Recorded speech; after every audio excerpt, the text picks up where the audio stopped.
অনুপাত বি সমান দেয়া আছে 2:3, বি অনুপাত সি সমান দেয়া আছে 4:5।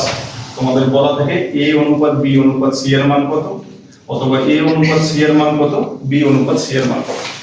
তো আমরা যেটা করব, যে মান দুইটা দেয়া আছে, মান দুইটা আমরা উপরে এবং নিচে লিখব। 2:3 দেয়া আছে আর 4:5 দেয়া আছে। নিশ্চয়ই তোমরা সবাই দ লিখতে পারো। আমরা মান দুইটা লেখার পর এই মাঝে একটা দ লিখে দেব, এইটাই হচ্ছে।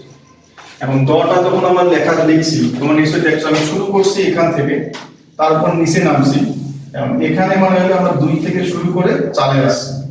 যেখান থেকে শুরু করে যেখানে শেষ করছি ওই সংখ্যা দুইটা জাস্ট গুণ করব। তাহলে 2 থেকে শুরু করে 4 এ আসছি, 2 আর 4 গুণ করলে 8, তাহলে প্রথম সংখ্যাটা হবে 8।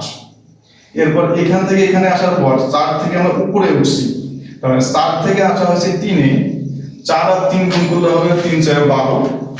এরপর এখান থেকে আবার নিচে নামা হয়েছে, তাহলে 3 থেকে আসা হয়েছে 5, 3 আর 5 গুণ করলে 15। তার মানে আমাদের এ অনুপাত বি অনুপাত সি এটার মান হলো 8:12:15। এখন আমরা একটু লক্ষ্য করি যে এ সামনে দেয়া আছে, এখানে সামনে দেয়া আছে 8, তার মানে এর মান হলো 8।